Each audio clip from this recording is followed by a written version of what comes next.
Welcome to Bible Health Secrets. I'm Jonathan Otto. I'm your host. Did you know that many things modern science is just discovering today with regards to our health were already known by ancient Hebrews thousands of years ago? That's right. As unbelievable as it might seem, when we look at the Old Testament in the Bible, we can see records of many health principles that are revolutionary even today. So what are these secrets and how did they help improve the health of the ancient Israelites, and how can we apply them today? We'll be looking at these questions and many more in this episode. When you think about, does the Bible have secrets? No doubt about it. The book is full of wisdom, and if you really study the Bible, not just read it, but study the Bible, and you find out, all that is in there. Some people might say they're secrets, but to me, that's just wisdom.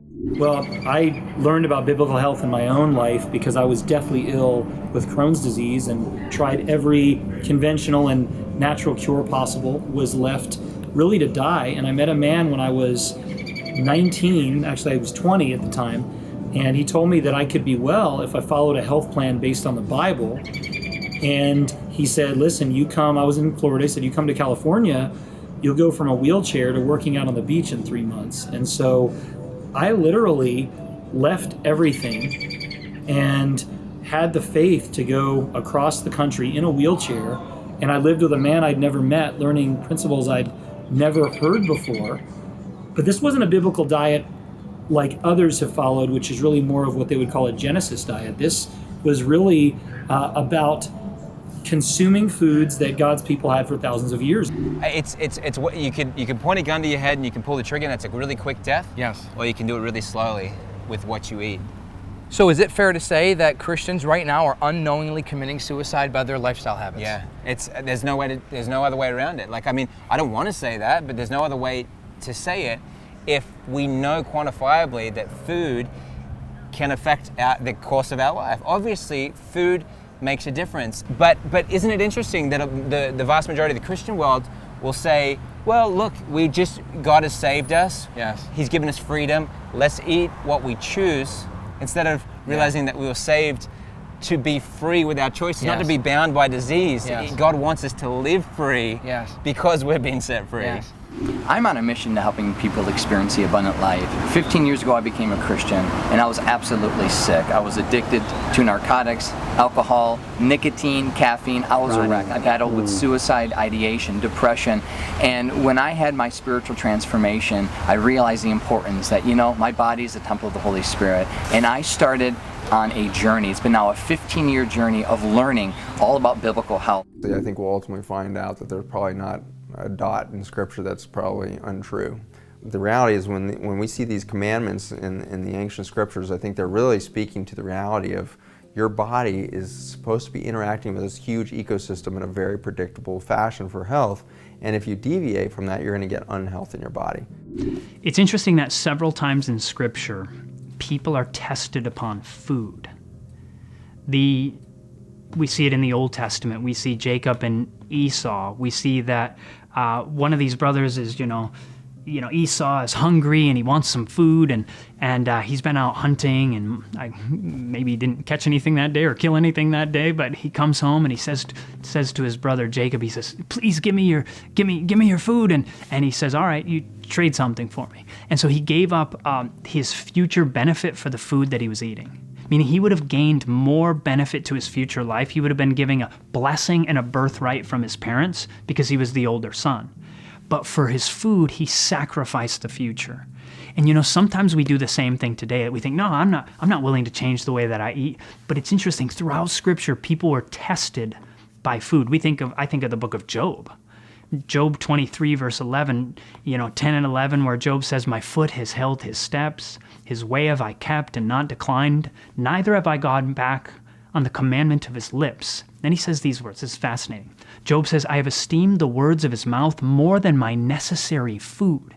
Meaning, Job said God's word was more important to him than food itself. And it's interesting that just as in the Garden of Eden, they were tempted over food, just with Jesus, and Jesus said, "Man shall not live by bread alone, but by every word that proceeds out of the mouth of God." Jesus would be faithful to God's word rather than even have food. If he had to die, like Job said, "I esteem the words of God's mouth more than my necessary food." And God's calling us.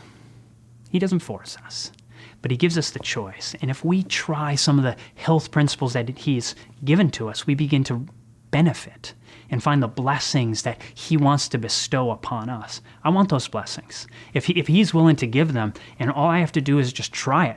It's funny how self-sacrifice actually brings the greatest happiness in life. Helping others, it helps them, brings happiness to them, but it also gives a benefit to us in our spiritual life, in our mental life, and all of these things.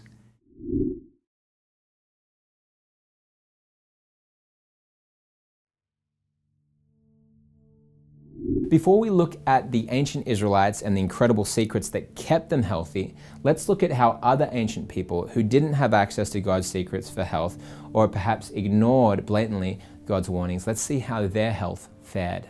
You might be shocked to hear this. It has now been studied and proven that many ancient nations experienced many, if not all, of the same diseases that now plague humanity. A 2011 study of 52 mummies in the Egyptian Museum in Cairo showed that almost half had clogged arteries, the kind of condition that can lead to a heart attack or stroke. The oldest book devoted to Chinese medicine, Nixing, written in 2700 BC, talks about treatments for arthritis. Lucretius, the Roman poet and philosopher, wrote about people becoming overweight during times of increased wealth throughout history. So why did the ancient people suffer from so many of the same diseases we face today? The answer is simple. They made the same mistakes so many people today are making. They violated the same health laws. It's very interesting. In my specialty of diagnostic radiology, we've had the ability to go back 3,500 years in time. The Egyptian mummies dating back 3,500 years ago have been studied by autopsy, where they cut into the mummy and they look at the various organs and arteries, and also by CT scans. We can look at CT scans, we can look at MRIs. We can basically, through these imaging devices, begin to understand the diseases of the ancient Egyptians. The paleopathologists are able to determine what types of diseases they had through x-rays and through different types of tests. Paleopathology is a study of diseases of ancient man. And they can look inside, and what they're discovering is actually fascinating. The upper echelon of the Egyptian society suffered from the very same diseases that the upper echelon or middle class and upper class of our Western culture deals with today. In fact, Ramesses the Great is believed to have died from a heart attack. Heart disease, very common cause of death. Cancer, very common cause of death. Gallbladder disease was rampant there with gallstones, with the increased cholesterol. Gallstones are always associated, or most often associated, with a very high-fat diet. Again, consistent with the same kind of diet we have in Western nations. The famous Queen Hatshepsut, her mummy has been identified. And Hatshepsut was probably the most powerful female ruler that ever lived. She actually ruled Egypt as king. She wore the royal headdress with the cobra. She even wore the beard that the pharaohs wore. Hatshepsut is believed to have died from obesity, diabetes, and liver cancer. And the Egyptians did suffer from diseases that we suffer from today simply because they also had a very similar lifestyle to what we have today. 70% of deaths in North America are due to chronic diseases that are diet and lifestyle induced. Globally, it's about 63% and rising. On the other hand, just imagine you could reverse many of these diseases by making some simple lifestyle changes. How we eat, how we drink, how we sleep, how we live. That means 70% of the patients can be treated effectively through lifestyle medicine. Many of these diseases, especially when it comes to heart disease, coronary artery disease, is totally avoidable. We know that if people chose to eat differently and if they chose to live active lives, the risk of these diseases would be reduced probably 90% for diabetes, 80% for heart disease, 70% for cancers, just by changing your diet and lifestyle. One of the food products and major parts of the diet of the ancient Egyptians was definitely meat products. That Egyptians thrived, if you will. Maybe thrived is too strong a word, but they enjoyed, at least the wealthy did, their rich foods, their fowl, their meat sources. Any person of history knows who mummies were. They were the priests the priestess, the kings, the queens. They're also called pharaohs. It was these affluent folks that began to develop the atherosclerosis and whatnot that we're seeing today. They were obese. They had, as I mentioned, artery disease all over the body. They had the diseases of rich people. Those that had diets of overabundance, maybe, every breakfast, lunch, and dinner was kind of like Christmas, Thanksgiving, and New Year's in terms of the diet, and that was killing them, and it's killing us. However, it's quite interesting when you look at some of the earlier dynasties in ancient Egypt, and the paleopathologists studied the causes of death in those times. They actually ate more of a plant-based diet. They didn't refine their date sugar. They had more whole food plant foods. And they did not have the level of diseases that the latter dynasties had when they ate all types of animal products and unhealthy food. So as we look at the Egyptian mummies, we see diseases that are facing us today. And they're discovering a tremendous amount of information, and we now know that if you choose that lifestyle, it doesn't matter if it was 4,000 years ago, you're going to have the same diseases. The lifestyle predicts the outcome. There's lessons that we can learn today when you look at the older culture, which ate more of a healthy diet, lots of fruits and vegetables, unrefined foods, unrefined date sugar, whole plant foods. They had better health. And you compared it to the later dynasties of ancient Egypt, where they ate more of a diet, actually, more like Western diets today. They had all these types of diseases that we have today, the heart disease, the cancer, diabetes, etc. Ancient Egyptian mummies, as we study them, are unlocking questions we've had for millennia about health, why people lived, why people died. We know why they were dying, but they answer questions not just about the past, but also that we have in the present. What should we be eating now? And really, if we take that information, they're helping us know what we should eat even in the future. People have poor eating habits, poor lifestyle habits, and habits are robbing us of being as healthy as we can possibly be. Fast food is rampant. People are eating massive amounts of food. The habits of not exercising, habits of people that are even today still smoking or vaping, like things that are very unhealthy. And I believe that every single day you have a choice of what you put in your mouth and what you do with your body. And every single thing you put in your mouth, there's a chemical reaction that takes place, good or bad. Something's gonna happen. It's either gonna be a positive reaction or a negative reaction. Well, this is the most difficult part of our job. I used to tell my students when I was a professor of molecular biology at the University of Florence, Italy, that the cure for cancer has been discovered many, many years ago, essentially at the beginning of the last century by Professor Otto Warburg, a Nobel laureate from Germany, when he discovered that cancer cells cannot use sugar, glucose, for their metabolism. And I told them that, the cure for cancer, you don't have to look for expensive medicines because the cure for cancer can be found at the grocery store. And one very smart student once told me, Professor, may I add something? Please go ahead.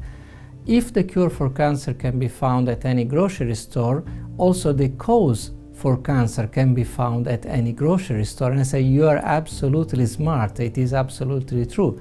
And let me add that there are many more causes for cancer at the grocery store than cures for cancer at the grocery store. I think diabetes and blood sugar problems, cardiovascular disease is a huge plague on humanity right now, globally.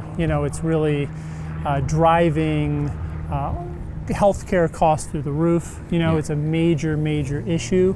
It's, if you add up death from cardiovascular disease, stroke, and heart attack, and you look at diabetes and then dementia, which is largely caused by blood sugar problems. It's monstrous, the amount of people that are affected by these things. I'm here at a Christian conference with Dr. Prabhakar, and he is doing some amazing things in India, restoring eyesight to the blind. What an amazing way to demonstrate Christianity than to restore eyesight to the blind. Does that sometimes make you feel or remember what Jesus did when he healed the blind? It is. What's it like to see that and see somebody turn around? When Jesus was on this earth, he went to the people, he touched them of their infirmities, he healed them and said, come, follow me. We follow the same method as Jesus.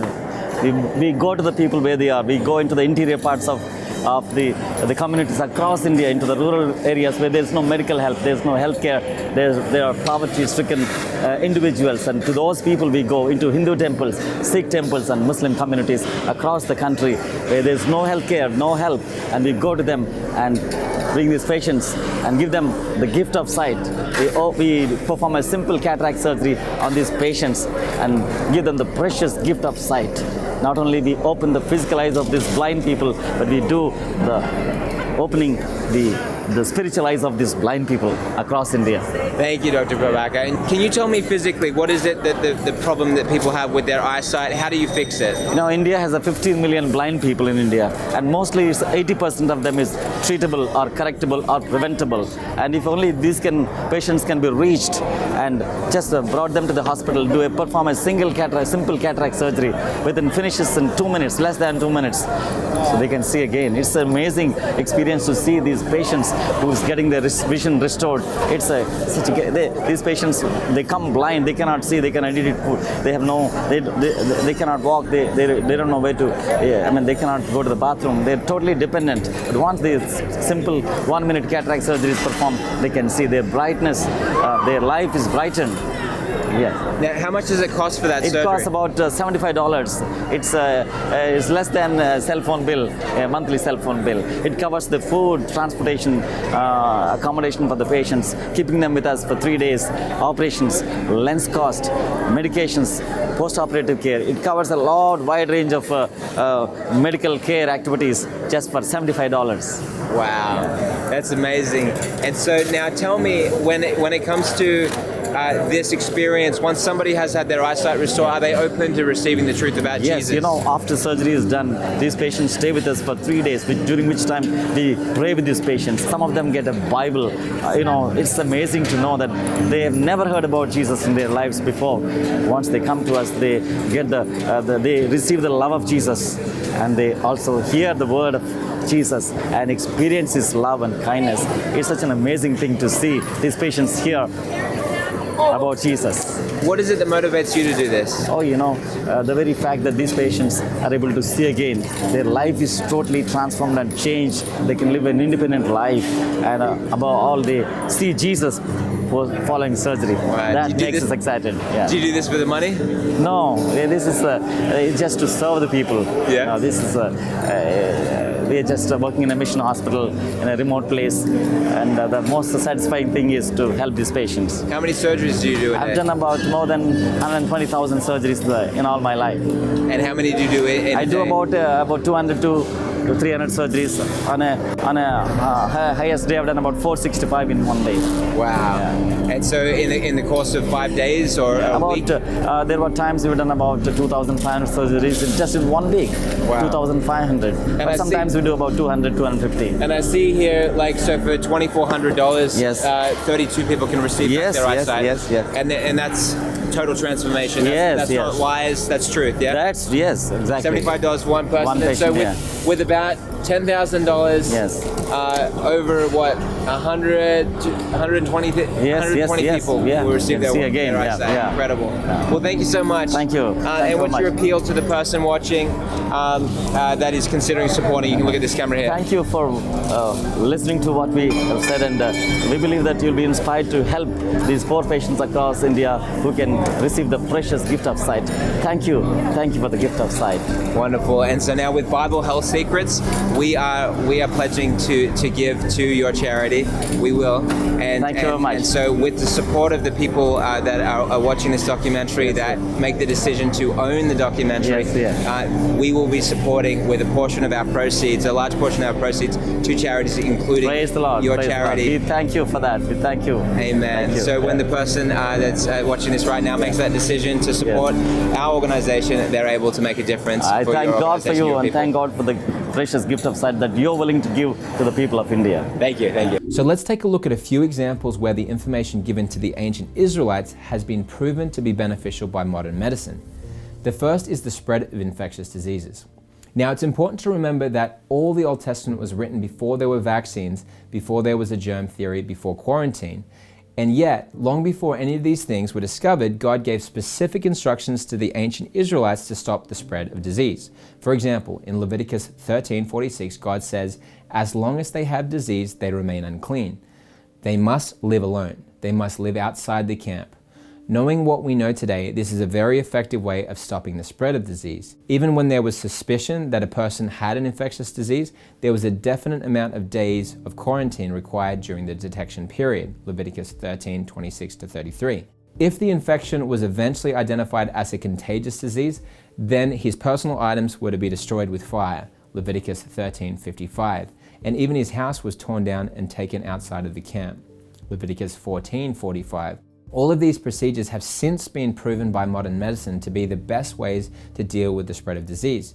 How incredible to think that God gave the Israelites this information thousands of years before there was the science there to back it up. When you look at the rules that God gave the Israelites concerning meat, He gave them very specific guidelines as to which meats they could eat and which meats they could not eat.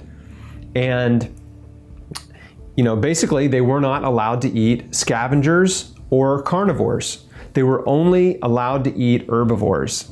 So if you read Leviticus and you read the laws, basically they couldn't eat any animal that ate other dead animals. They couldn't eat any animal that killed and ate other animals. So, for example, they couldn't eat tigers. They couldn't eat vultures and ravens. Couldn't eat snakes, right? They could only eat birds, right, that were non-predatory. So they couldn't eat eagles. They could eat chickens, right? Pheasants. They could eat cows, but they couldn't eat, cats or dogs, which most of us still don't eat today, at least in Western countries. And they could eat fish, okay, but no predators. So no pork, no shellfish. Those are animals that actually feed on other dead animals. They clean up our environment. And we know that viruses, bacteria, and pathogens and parasites thrive in animals, especially in their blood.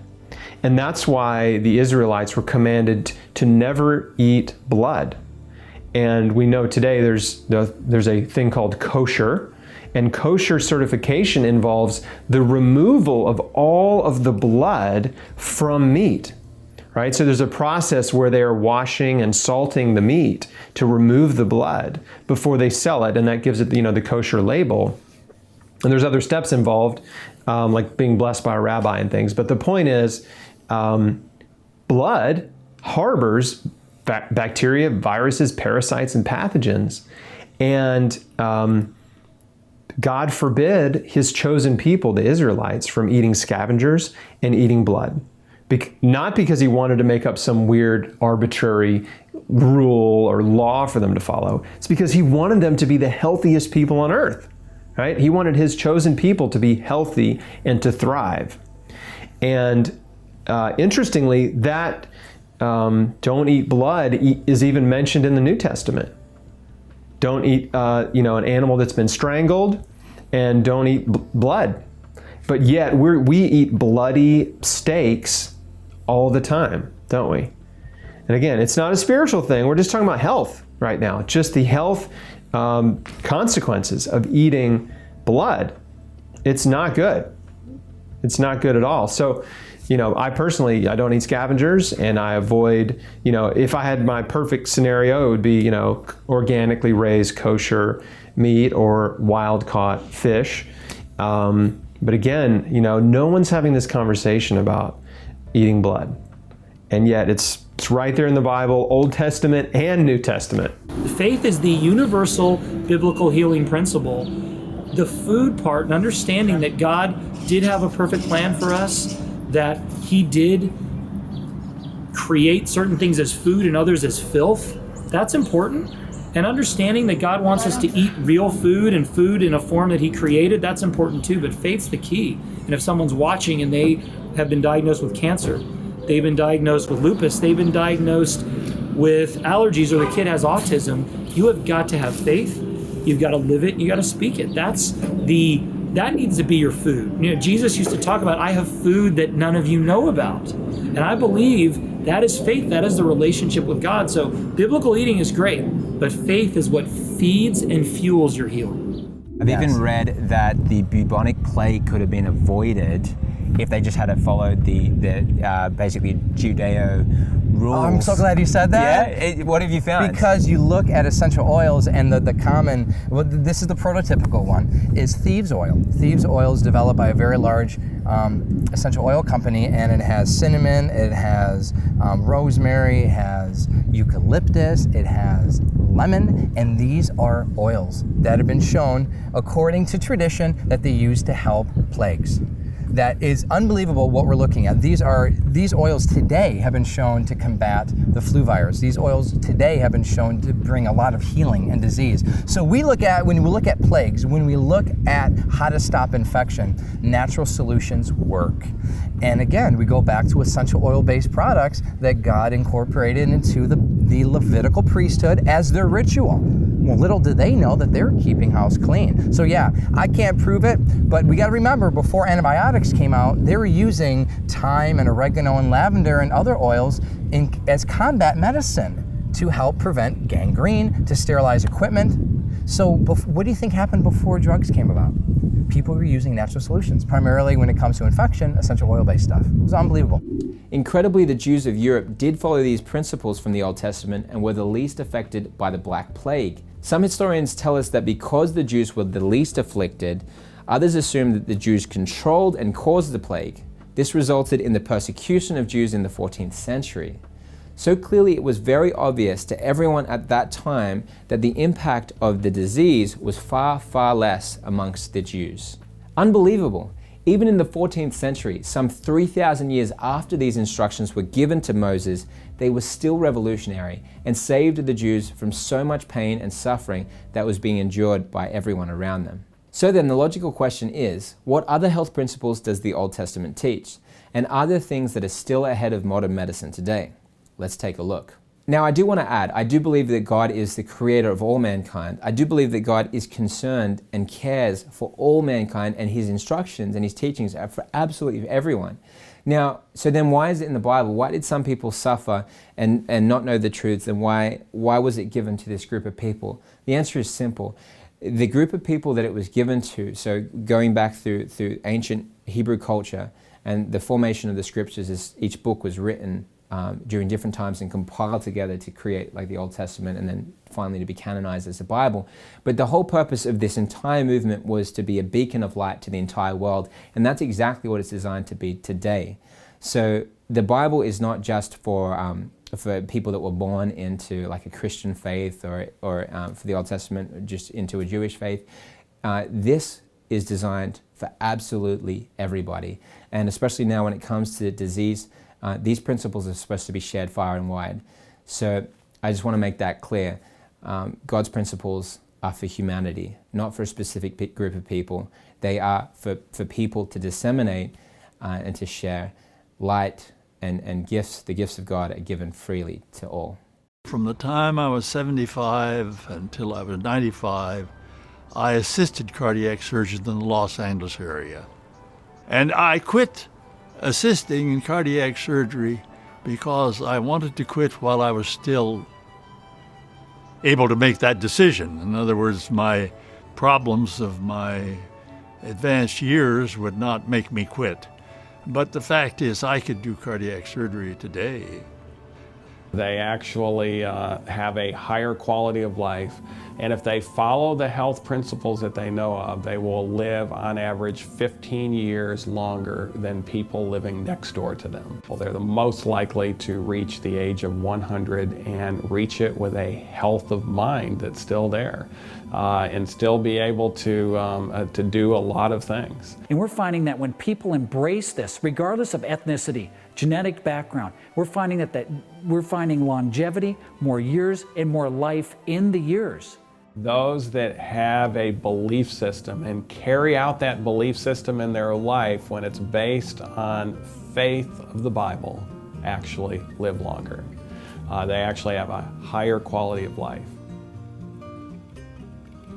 Some of the connections between religion and physical health include lower death rates from cancer, less heart disease and better cardiac outcomes, and lower blood pressure and cholesterol. So there's something real there, and so a trust in divine help is a pillar if your goal is to live longer.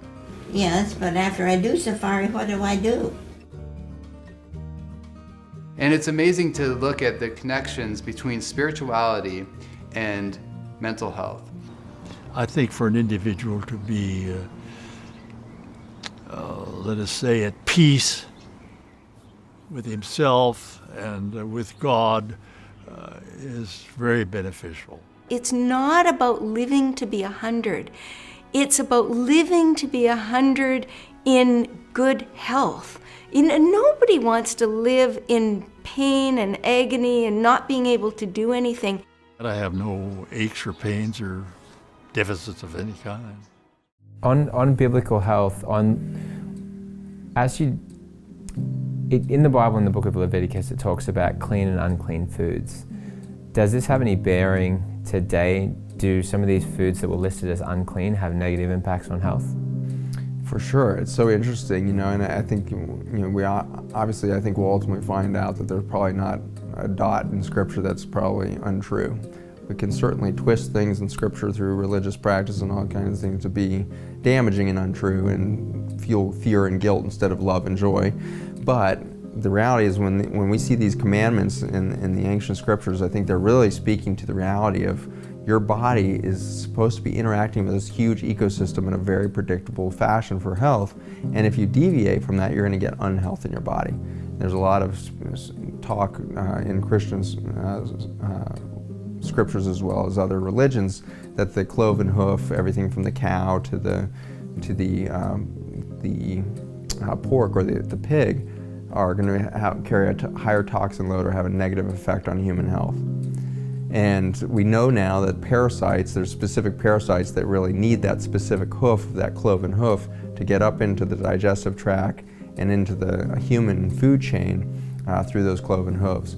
And so I think in the end we're going to find out that just as was true 2,000 years ago or 6,000 years ago with the Old Testament, we see in today's food chain that the pigs and the pork that we're putting through this horrible, horrific ethical dilemma of bacon production, basically, we are causing this avenue for human health to be destroyed through everything from the parasites all the way up to the macronutrients to the fact that these animals tend to carry a very high amount of toxin in their fat. And so the pork is classic for this very, very high content meat, much different than beef, right? And so a piece of bacon is famous for its fat, not because it's got the little strip of meat in there. And so that fat content is going to carry the toxin with it. So the more toxic we make our planet, the more true those clean and unclean foods are going to become. So when we're looking at the biblical history there with the unclean and clean meats that are out there, the ones that kind of got singled out as the mammals on Earth that are probably not the best to be eating from would include the pig and the rabbit there. And these are animals that are either have a cloven hoof, like your pig, and doesn't eat grass, or the rabbit, which eats grass but does not have the cloven foot. That's the pattern that we see there. And interestingly, both of those species, though seeming totally different, are one of the most common triggers for parasite replication, and they can pass parasite into humans. And so it's likely that these commandments came out not because the shape of the hoof, but because of their participation in kind of this lifestyle from feces to the parasite into the foot of the animal, up into the food chain for the human. And in the fish kingdom, we can see the same pattern with the commandments of, don't eat anything without scales. So that would include all your bottom feeders, include your shrimp, your mussels, some of those things that are going to consolidate the toxin at the bottom of the chain, as well as some of the much larger fish out there. So it's an interesting thing for us to see 2,000 or 4,000, 6,000 year old guidelines from the diet world coming true today still for us. I think about the Levitical laws when it talks about clean and unclean foods, and it's basing those things based on toxicity, which is very interesting. They're either eating junk, things that should be disposed of, like they're a garbage can. So what's interesting is if it's determined to be unclean because it's toxic, what other foods are around today that are toxic in nature?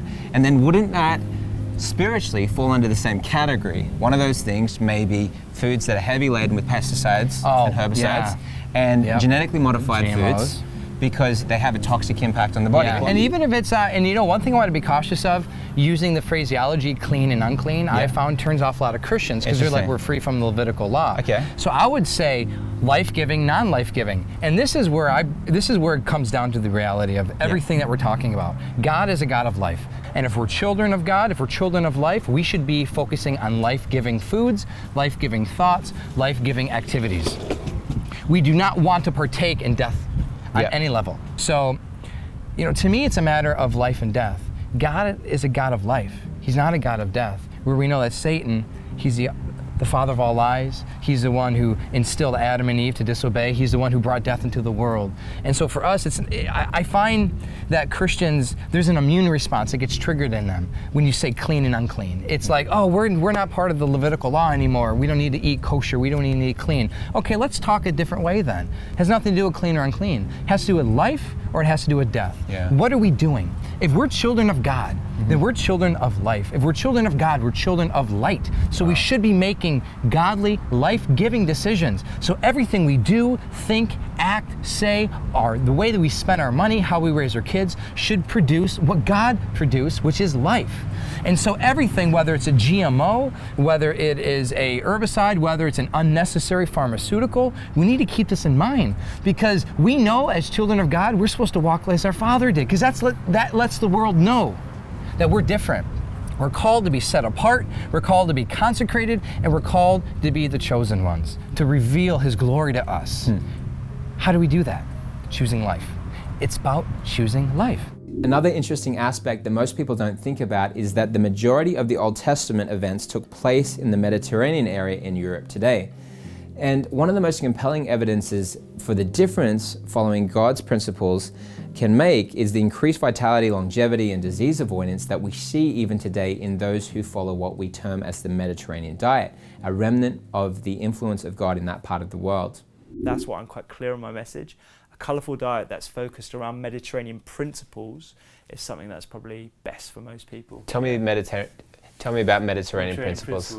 So again, something that's high in fibre, so that's things like beans, legumes, pulses, that kind of stuff.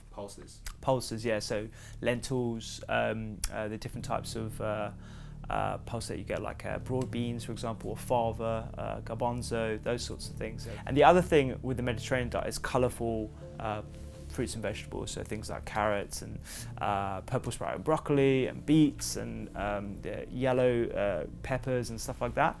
Those are, again, really, really staple parts of the Mediterranean diet. The other things are oily fish, so having 2 to 3 servings a week, and limiting red meat as well. So that's actually something that's in the Mediterranean diet score that's really important. But the other aspects of the Mediterranean diet that probably don't get talked about that much are things like mindful eating. So if you look at the studies, they were largely from the Cretan population, and they used to sit at big tables, lots of food, family around you, eating, conversing. Now, when does that happen? That doesn't happen. We eat in front of a TV, we are at a desk, we outside by a busy motorway, for example. We don't fast, we eat at all times of the day, we eat late, we eat early. And these are things that people need to be mindful of as well. So it's not just the food, it's how we eat the food and when we eat the food as well. Mediterranean diet, you know, we've always wondered how the French, the Italians, the Greeks could have less cardiac disease than we could. Well, they're eating a healthy diet. They're eating fresh greens, or lots of olive oil. They're eating fish and not so many red meats. They're eating a lot of healthy things. Peas, you know, they're having nuts. They're doing healthy food. So look up a Mediterranean diet, and that's really where we should be focused as far as diet. So you want fresh food, you want organic for sure. You don't want any artificial chemicals or fertilizers or pesticides, and absolutely no GMOs. So what does that look like? It looks like it defines our very existence. It defines our food habits. And there are groups, they're documented, well-documented Christian groups that are in existence right now that have up to 10, 15, 20 years more life expectancy than other Christian groups because of the way that they live. And I encourage everyone to look into what a National Geographic study calls the blue zones, the 5 key areas of the world that they have the longest life expectancies.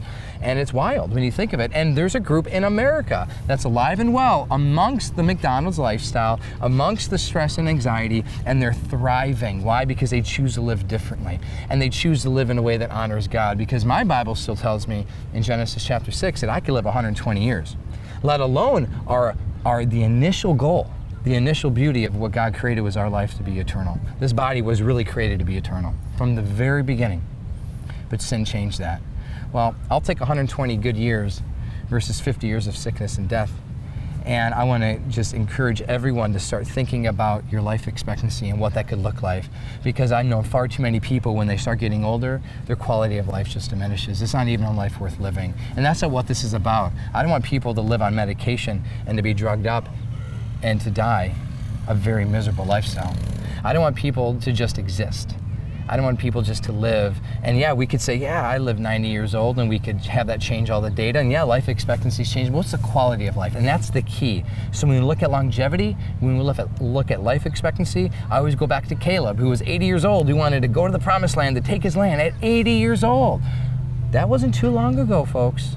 Depending on your theology, depending on your archaeology, that was only a couple thousand years ago. We have that within us to be strong and vibrant and healthy at any age. The people that have the shortest lifespans by profession are actual life insurance representatives, because they have access to something called the actuarial tables, which is the average man will live to be 76, the average female will live to be 78. So they read these charts and these tables to all of the people that they're trying to sell life insurance to. And so they become to believe this. But my point is that they're believing that the lifespan of the average man is 76, that the lifespan of the average female is 78 or 82 or whatever it is today. And so they're pre-programming in their own mind that that's when they're going to die. And it's part of the belief, because their job is one that puts them in front of people where they have to explain that this is the average lifespan. And so instead of trusting in the Bible and trusting in God and having faith, they're believing in an actuarial table created by an insurance company to be able to sell better insurance. And I find that it's crazy. It's kind of ironic. But again, it goes back to what they believe in and who are they believing in, right? So if you put your faith in the right place and you put your belief in the right place and you don't allow man-made things to put false belief in you about, how soon you should die, or it's normal to have heart disease when you're in your 50s. It's normal to have high cholesterol. It's normal to have high blood pressure. It's normal to have arthritis. You're just getting older. These are artificial beliefs created by man to basically explain something that they don't understand. And if they would just go and have faith in the Bible and put their faith where it should be, I think we'd see healthier, happier people applying principles of eating real food. I don't think companies that are selling the junk and that are getting away with poisoning where it belongs. Dr. Osborne, what do you see for the correlation between the fact that the Bible talks about people living for hundreds of years in basically a few thousand years ago, and then it also talks about, and then with what we know about telomere science, about the length of the telomere, and then with what we're seeing with a particular Christian group that's harnessed this profound ability to live up to 15 years longer than the rest of the population. What do you see for the correlation between these things? In my opinion, it's got to be two things. It's got to be faith. It's got to be faith in choosing correctly. So having faith in the good book, choosing your food based on that, right, and treating your body well, right? Because telomeres, for those of you who don't know, telomeres are just the end caps on our DNA. It's like the caps on the shoestring. If you take the caps off the shoestring unravels. Well, if you take the telomeres and you shorten them down, then the DNA unravels and we have an earlier demise. We have DNA that doesn't replicate as efficiently, and so we don't live as long. We don't heal as quickly. We don't enjoy the same quality and endeavor in life. So we want to preserve those telomeres, but what science is telling us is that the way to preserve telomeres is through antioxidants. And the best way to get antioxidants is through food. And what the Bible tells us is eat these things. right? These things are sacred to eat. Don't eat these things, right? So I think there's a message there, and I think people that have faith and follow that, their faith and their belief is placed in appropriately, in my opinion, whereas other people who maybe put their faith and belief in the actuarial tables, right? Then their faith and their belief in that table comes true. It actually is a self-fulfilling prophecy, because if that's what they believe, then that's what's going to happen. And I truly and firmly believe that if a person believes something is going to happen, or believes they can't get better, or believes they're not going to live as long, or believes that they are getting sick because they're getting older, then it's true for them. There's another thing the Old Testament endorses that medical research is just starting to recognize when it comes to results for weight loss, prevention, and treatment of chronic disease, and just simple well-being, and that is the time-honored practice of fasting. If you do a Google search on the ketogenic diet, you'll see an explosion of information about the benefits of fasting in a diet. Intermittent fasting is the phrase for it. The results are truly astounding, and this is something God mentioned thousands of years ago in the Bible.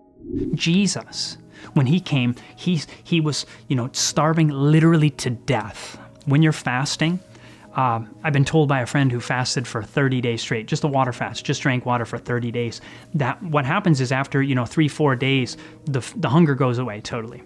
Then you go for maybe, if you're big enough, you can go weeks with zero hunger.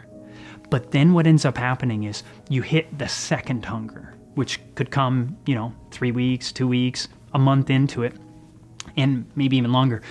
That when you get to that second hunger, you better eat soon, because you will potentially die. The Bible says, fascinatingly enough, that when Jesus was struggling with hunger, the devil came to him, and it says before the devil came to him, it said he had fasted 40 days and 40 nights, and he was afterward hungry. You think, what? You were hungry after 40 days? It seems that Jesus hit the second hunger. And as he hit the second hunger, something happened. And he was literally starving to death, and it was at that moment that the devil came to him and tempted him. And the first temptation was upon food. I want to know how you practice fasting. Where did it come from? Why does it work? What results have you seen? Yeah, well, fasting really was invented by God. It's been part of the Christian faith for, obviously as long as the Bible's been around, and it's been an integral part of that. And it's interesting now today, like the ketogenic diet is really popular. And that is largely driven by putting the body in a fasted state. And intermittent fasting, for example, is a big part of that. And again, these are tools that should be part of, I think, every Christian's life. And oftentimes they're not. Prayer and fasting is mentioned throughout the Bible. Anytime you want to break through something, whether it's an addiction or a struggle or a health issue, it's prayer and fasting, prayer and fasting, prayer and fasting. But even as Christians, we don't lean on that. We go to our doctors and we lean on our doctors and we get medicines, drugs. So I think that it's been around forever, and it's a great technique that we need to utilize more, especially as believers. So when we talk about fasting, a lot of people get nervous or scared about the idea of doing these long fasts, a week-long fast, 2 weeks, 10 days, that type of thing. It doesn't have to be like that. You can do a 24-hour fast. You can do intermittent fasting, which is basically an eating window of, say, noon to 6 or 7 or 8 p.m., and then a long overnight fast. That's still, in fact, we all fast every day, right? Yeah. I think believers have that extra incentive to follow a good, healthy pattern. It's not a requirement, but it does make a difference. One of my clients recently, her name's Joanne, came and right from the beginning asked me if I was a Christian, or she said, I can tell you're a Christian, I love that, and I think it's a great fit. So we started working together, and we brought a lot of these concepts in. She had never done a fast. She prayed, but didn't look at it as important for health and healing. And she certainly didn't tie her food choices into her faith or religion. So we changed a lot of that. We looked at her diet, and I talked to her about positioning it in a way that we really are honoring our bodies as a temple of the living Spirit when we put good quality food in. And when we put bad quality food in, we're really, we're falling victim to these fleshly desires. And that's going to lead to poor health. So once we kind of got around that and we started working on her diet as clean living, as biblical health, biblical living, she was really able to change everything. It gave her that motivation, that big why, to really stick with the changes and to make the right dietary changes. So she dropped like 50 pounds and started to get a lot healthier. Her blood sugar got better. She was diabetic. How long did it take her?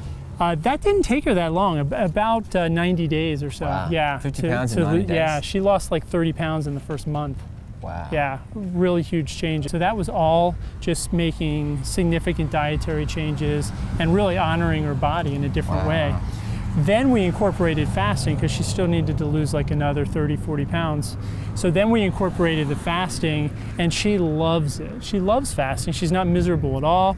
In fact, she talks about how that is really the thing that's gotten her to the next level. So she started with intermittent fasting, then she started doing alternative day fasting, which is like a full day of not eating, and has continued to do that long term and seeing great results with it. And then incorporates prayer. Now she takes her prayer life and incorporates that, asking God to actually help her through those challenging times. Asking God for healing, asking God for that strength to be able to resist those fleshly desires for the foods that she knows she really shouldn't be eating. Wow, so now with 50 pounds less weight, I'm guessing she's enjoying a healthy body that she's proud of? Yeah, she ended up losing about 80 pounds total. Wow. And just transformed her health, reversed her diabetes, off all medications, 80 pounds weight loss, less inflammation. Some things we can't really measure, but definitely less chance of developing cancer, heart disease, stroke, dementia, and all these other problems that just plague humanity today. So pretty awesome. The Bible clearly is a remarkable book. Written from 2,000 to 5,000 years ago, it speaks plainly, clearly, and authoritatively across the field of health and disease prevention. Not only did the Bible give laws of sanitation and hygiene thousands of years before medical science stumbled across the same laws, it also gives basic principles for prevention of disease which millions today still refuse to face and admit are true. God's principles for health found in the Old Testament were designed to prevent illness and disease epidemics and to maintain vibrant, good health for a whole community. But the world still continues to ignore, scorn, and scoff at those teachings like the surrounding nations did to the Israelites. No wonder so many people are so sick and dying from so many different diseases. Don't be one of them. Trust in the principles that God has so clearly laid out in His Word, and if you start to apply them in your life, you'll begin to see radical, unbelievable, and even miraculous changes in your life. God gave us all of these things. He inspired. In fact, every single Friday night for Shabbat, when I bring in Shabbat with my grandchildren, the first thing we say, why is tonight a night more special than every night? Because it's Shabbat. What does that mean? It means rest. But why does He want us to rest? Because He rested after working for 6. But what did He do when He worked? He created what? Everything. Not a word. What did He create? So then they just start pointing out everything that's in creation. And then sometimes they'll say, He made houses. I said, nope. He actually made the materials, and He inspired man to build the houses. So we see the relationship between, everything that was created on the earth and how He inspired man to draw from the earth to use these things for our everyday life, for our health, for our well-being, and for our prosperity. Do you believe the Sabbath has helped you at all with health? Huge. Such a good question. Yes, after a nervous breakdown and a heart attack at 24 and 25, I was taught to take a day of rest, and it changed my whole life. It changed my whole life completely. It saved my marriage. It saved my companies. It helped me to become a mom. Because at the time I was working 16 to 18 hours a day, 5 to 6 days a week, all chasing money and trying to solve problems that I created in all reality, and taking full responsibility for my really dumb business choices and putting no accountability measures in my accounting department or in a bunch of other places as well. I was a young entrepreneur. So anyway, I was working like a dog and nearly killed myself twice, not once, but twice, hard-headed. So that was one of the first things, was to take a Sabbath and to unplug, like no phone, no email, no business conversation, nothing at all. Rest, it's leftover, food in the fridge that you eat. It's a pajama day. It's a unplugged day. And man, it didn't change my life. It saved my life. That Sabbath saved my life. So I've been keeping it for 21 years. Wow. Yeah. When is the Sabbath for you? For me, it's Friday night. Starts at Friday night at sundown and ends on Saturday night at sundown. And that's not some religious Seventh-day Adventist thing. That is Bible. It's the Bible. That's when, as soon as I learned that there was an actual Sabbath day, like biblically that there was an actual Sabbath day. I used to practice it on Sunday, like everybody else in the Western culture. But as soon as I started digging deep in my Hebrew roots, I was like, why did anyone ever change that? Like, there's like a literal thing that happens. And it really is God resting Friday night through Saturday. And there's a people who have been keeping that for thousands and thousands of years. There's something special about that. And there really is something so incredibly special about that. The Bible is obviously a very ancient document, and there's a lot of controversy as to who or when it was written, but nevertheless, it's still an ancient document. And there's enormous wisdom in there. I mean, enormous amounts of wisdom. I've read the Bible about 3 or 4 times myself personally, and so I have some experience in that, but I'm certainly not an expert scholar on it. But one of the principles is rest. I mean, we know it, we see this. People think a little bit of, it's like the Goldilocks syndrome. A little bit is good, or that's an American syndrome. If a little bit is good, more is going to be better, especially when it applies to exercise. So if you over-exercise, and exercise is a stress. If you're digging a deep hole and you don't give yourself your body time to recover, you're going to get worse. It will make you worse.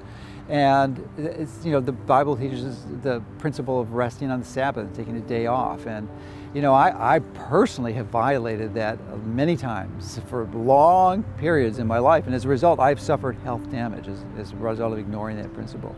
So I want to encourage you to don't make the mistake I did. A lot of time it's so simple. Just learn from other people's mistakes. It's so much easier. But we see this a lot in competitive athletes are seriously training individuals who think that a little bit of exercise is good, more is better. But you need to rest, you need to have your downtime. It's so important, and it goes with sleep too. We're not Superman. If you're young, you can get away with it, but we all need 8 hours. There's very few genetically enhanced individuals, not enhanced, but unusual that they can get by with less sleep. And they do exist. I think it's called advanced polyphasic sleep syndrome. But you're not one of them, I can guarantee you. It's like 1 in 10,000 people. We all need 8. You get 6, you're going to have a problem. If you can go with 6 or 7 for a while, but that's still an issue. So you need 8. So engage in activities. Allow yourself the time to get that sleep. That means going to bed in time. There's no way you're going to get hours of sleep if you're going to bed at 11 or 12 o'clock at night. It's just, you can, but most of us have to get up early, have a job, and have responsibilities. So you got to turn off the TV, shut off the lights, and get to bed, and give your body the opportunity to have that sleep to recover and repair, because that is an absolutely essential component of health. No question about it. And see what that is about. It's about a number of different things. Number one, partially is that we don't trust God to take care of things while we take a rest. Some people feel guilty taking a rest. Some people feel guilty not being productive on a Sabbath. That's all internal crap. You are a beast of burden. You're a beast of burden. You are a slave to our society. You're a slave to money. You're a slave to tasks. You have a taskmaster. You're it, and you're rough. You're really rough. And not only that, when people don't take a Sabbath, they certainly don't honor that in other people's lives. So they kind of demand far more than they should even out of their people. So it's not good leadership. Not good leadership at all. So I'll just tell you, I just came out of doing reviews to 2 of my highest level people, right, in my company. And both of them, this is what I've worked on with them. So part of their reviews have been, have you been resting? Have you been taking some time of refreshing? Have you cut your hours back? And that's how they were graded. Yes, I cut my hours back. Yes, I'm resting. Yes, I've unplugged. You get an always exceeds on that one. I'm totally that. And he's just there going, both of them came from the corporate world where it's like 90 hours a week, do or die, do whatever it takes. And for them working with me, it's no. I don't want you overtime. I don't want you killing yourself over this. I don't want this in your brain on your Sabbath. I don't want you thinking about it. I don't want you deciding anything. I don't want you creating anything. I don't want you writing notes. I don't want emails. I don't want anything. When you're on vacation, I don't want to hear from you. Trust me, the world is going to continue without you. And the world's going to continue to evolve on the Sabbath day without you. Awesome. Yeah. It's amazing. So they're relieved, do you know what I mean? And they're not used to it. It's like a beat of a different drum that I celebrate them resting instead of working nonstop. I do not personally see any of my staff that if I'm getting emails, at midnight, meaning stamped midnight from them, meaning they're off hours and they're still working, this does not impress Danny Johnson at all. It's a ding against them, in my opinion. And why? Because I know the health problems that they're going to have. I know the family problems they're going to have. I know the emotional problems they're going to have. I know that spiritually they're completely off. I know the financial problems they're going to have because God uses all those things to bring his lesson of rest to his people. He brings all of those things on to his people to say, when are you going to stop being totally self-reliant? When are you going to realize that I am not a slave driver? When are you going to realize that I really care about your physical body? I care about your marriage. I care about your kids. I care about your business. I got everything covered. And by the way, you're not God. You're not God. And I made you to work 6 and to rest 1. That's how I wired your physical body. The manufacturer, your VIN number, has certain limitations and expectations, and this is one of them. 6, drive it hard. 1, cut it all off. It recharges you, it refreshes you. When people don't rest and they've got business on their brain 24/7, or they've got their responsibilities on their brain 24/7, they become drained emotionally, mentally, spiritually. Their creativity is cut off when you don't rest.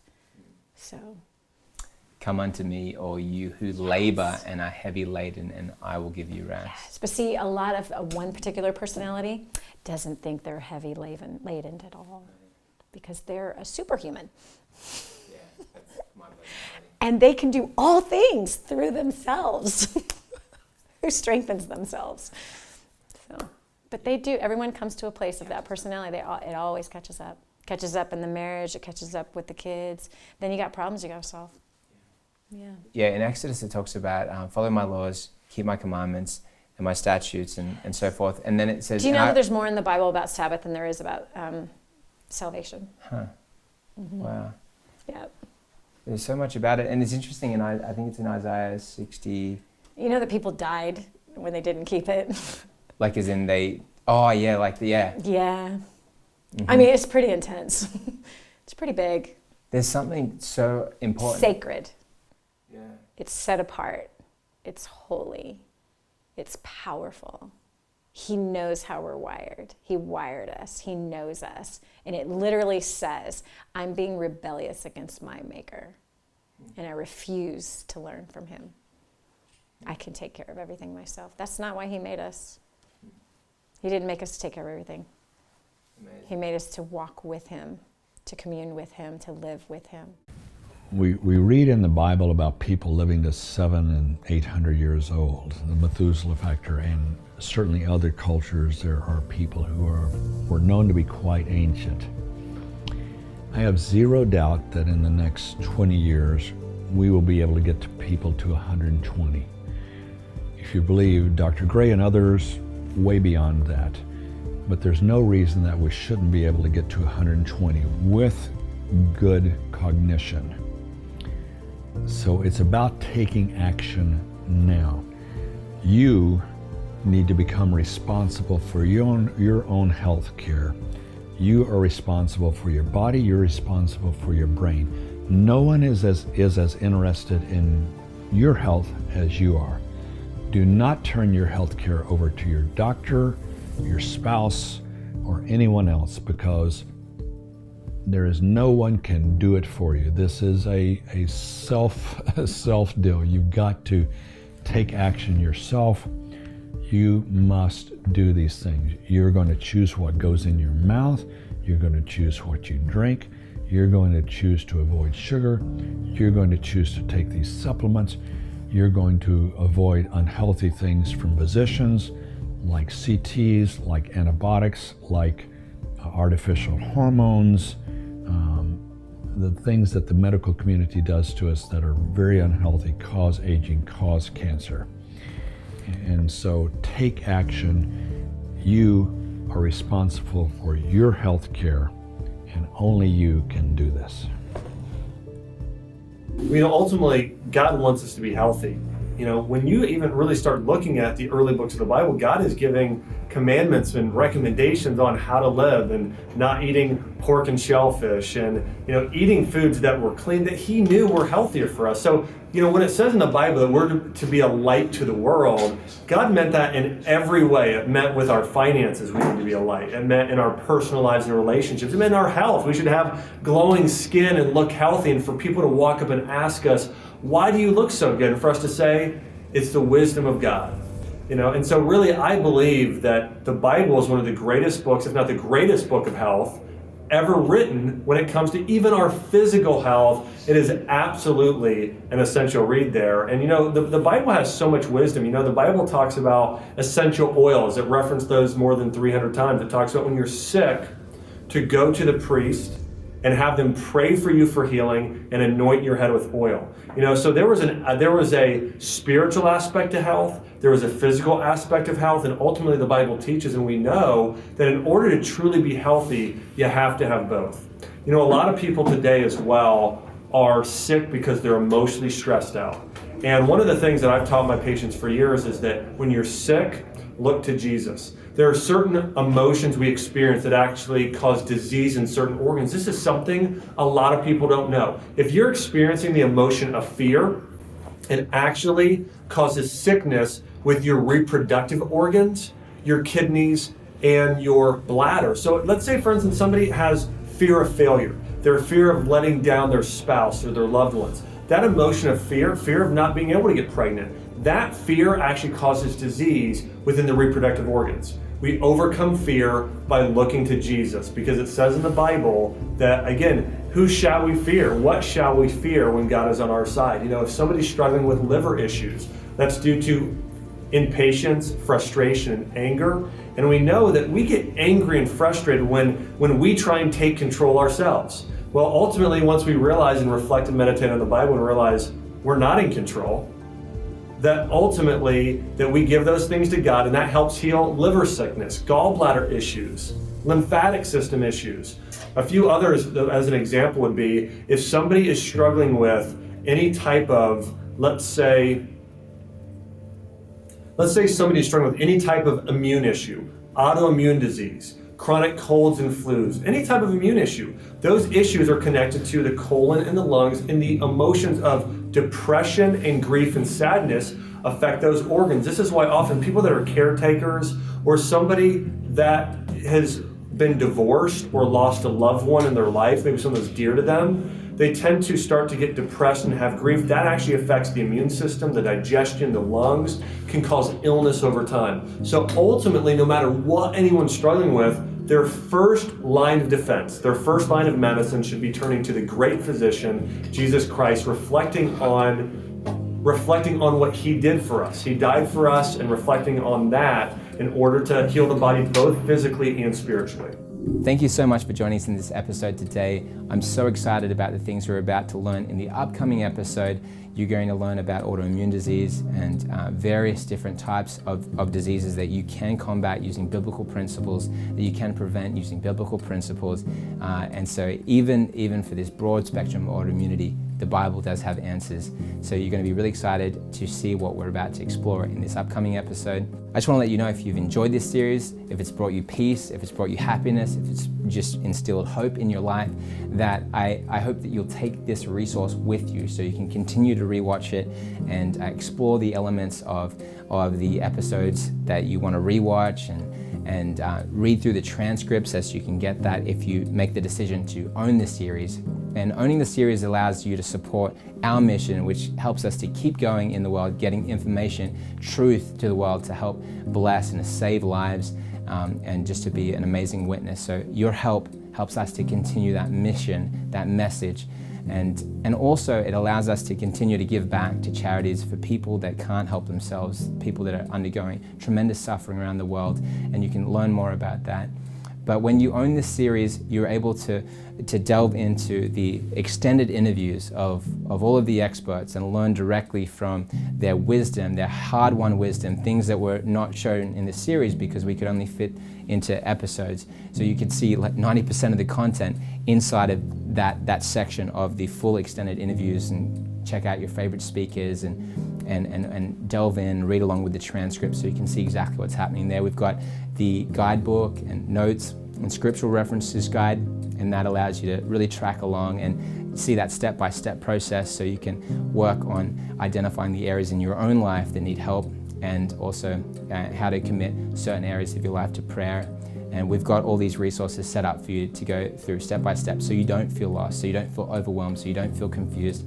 That's what this is for. So during the free screening of this Bible Health Secrets series, we've got a really special price for you during this limited time window. So now's the time to make that choice, to grab it and to take it with you and share it with your loved ones, your friends and your family. So you can do that by just clicking the link below. Thank you so much for joining us. I look forward to seeing you in the next episode.